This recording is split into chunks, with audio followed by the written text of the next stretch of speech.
കേരളത്തിന്റെ സൗന്ദര്യം ആസ്വദിക്കാം. സ്വദേശത്തേക്കും വിദേശത്തേക്കും യാത്ര ചെയ്യാം സൂര്യയിലൂടെ. Passport, emigration, flight tickets, visa stamping, certificate attestation, visiting visa, holiday packages, ഉംറ പാക്കേജുകൾ, hotel booking, insurance, photostat, lamination, PAN card, rubber seal.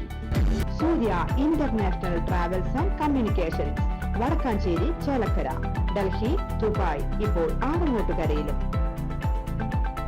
Phone 9447268947 8056999614. Thrissur Pooram അലങ്കോലപ്പെടുത്തി എന്ന ആരോപണത്തിന് വിധേയനായ ആൾ തന്നെ പൂരം കലങ്ങിയതിൽ ബാഹ്യ ഇടപെടൽ ഇല്ല എന്ന റിപ്പോർട്ട് സമർപ്പിക്കുന്നത് പരിഹാസ്യമെന്ന് കോൺഗ്രസ് പ്രവർത്തക സമിതി അംഗം രമേശ് ചെന്നിത്തല. പ്രതീക്ഷിച്ചതുപോലെ തന്നെ കമ്മീഷണറെ ബലിയാടാക്കി കൈകഴുകുക. ഇതിനപ്പുറം ഒരു റിപ്പോർട്ടും ആരും പ്രതീക്ഷിച്ചിരുന്നില്ലെന്നും അദ്ദേഹം പറഞ്ഞു. 1300 പേരുള്ള സചിത്ര ലേഖനമാണ് കൊടുത്തത് എന്നാണ് അറിയാൻ കഴിഞ്ഞത്. അതിന്റെ കോപ്പി കിട്ടിയിട്ട് വിശദമായി പ്രതികരിക്കാം. താനുള്ളപ്പോൾ പൂരം കലക്കാൻ പുറത്തുനിന്ന് ഒരാളുടെ ആവശ്യമില്ല എന്നാണോ ADGP ഉദ്ദേശിച്ചത് എന്നതും വ്യക്തമല്ല. പക്ഷേ പൂരം കലക്കിയ ഒരാളെയും ഞങ്ങൾ വെറുതെ വിടില്ല. കേരളത്തിന്റെയും തൃശൂരിന്റെയും വികാരമാണ് തൃശൂർ പൂരം.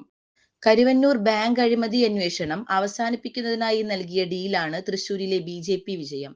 അതിനായി പൂരം കലക്കൽ അടക്കമുള്ള കുൽസിത പ്രവർത്തികളാണ് മുഖ്യമന്ത്രിയും CPM-ഉം ചെയ്തത്. ലോക്സഭാ തിരഞ്ഞെടുപ്പിനു ശേഷം കരുവന്നൂർ ബാങ്കിലെ അന്വേഷണം ഏതാണ്ട് അവസാനിച്ചു. പ്രമുഖ നേതാക്കളുടെ ചോദ്യം ചെയ്യലും അറസ്റ്റും ഉടൻ ഉണ്ടാകുമെന്നുള്ള ബഹളവും എല്ലാം അവസാനിച്ചു. പൂരം കലക്കലും കരുവന്നൂർ ബാങ്ക് അന്വേഷണവുമായുള്ള ബന്ധവും അന്വേഷണ വിധേയമാക്കണമെന്നും രമേശ് ചെന്നിത്തല ആവശ്യപ്പെട്ടു. News desk any time news. കൂടുതൽ വാർത്തകൾക്ക് ഞങ്ങളുടെ ചാനൽ സബ്സ്ക്രൈബ് ചെയ്യുക. ഫേസ്ബുക്ക് ഫോളോ അപ്പ് ചെയ്യുക. വാർത്തകൾ വേഗത്തിലറിയാൻ എനി ടൈം ന്യൂസ്.